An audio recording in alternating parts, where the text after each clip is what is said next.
ዘምጥንተ ሥጋሁ ለአዳም አባ ሕርያቆስ ዘምጥንተ ሥጋሁ ለአዳም ብሎ የተናገረው ጥንት የሚለው የእመቤታችን ክብሯ ንጽህናዋ ከበደል በፊት እንደነበረው እንደ አዳም ባህሪ ያው እንደዚያ ስለሆነ ጥንት የሚለው ክብሩን ለማነጻጸር ነው እንጂ ያ የእመቤታችን ሥጋ ያ ከመርገም በፊት የነበረው ሳይረገም ውስጥ ለውስጥ መጥቶ ከማርያም ደረሰ ማለት አይደለም።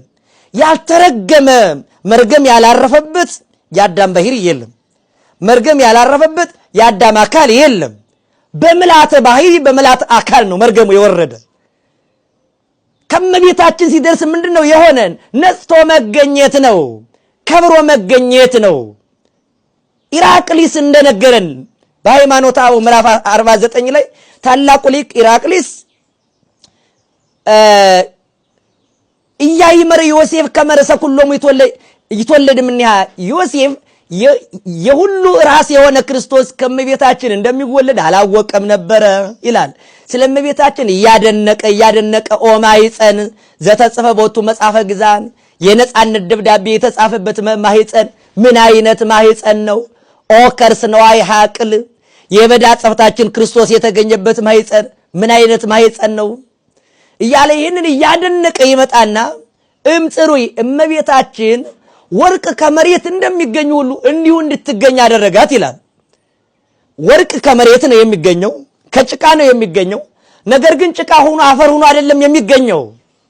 ወርቅ እንደሆነ ከአፈር ይገኛል እንጂ እመቤታችንም እንዲሁ ነው የተገኘችው።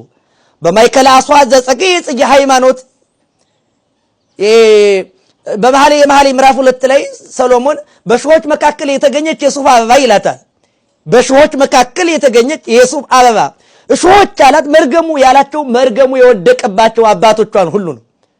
የሱፍ አበባ የሚላት እመቤታችን ነው። ቅዱስ ያሬድ ይህንን ተርጉሞታል። ቀይ ከናፍር ያከመ ቅርፍተ ሮማን ከንፈሮቿ እንደ ሮማን ቅርፍት ቀይ ናቸው።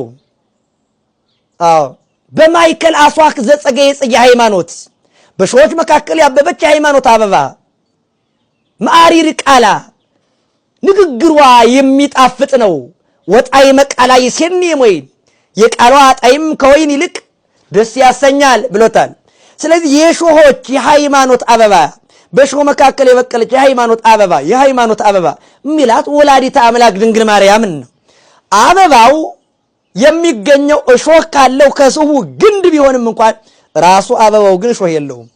ራሱ አበባው እሾህ ስለሌለው ግን እሾህ ካለው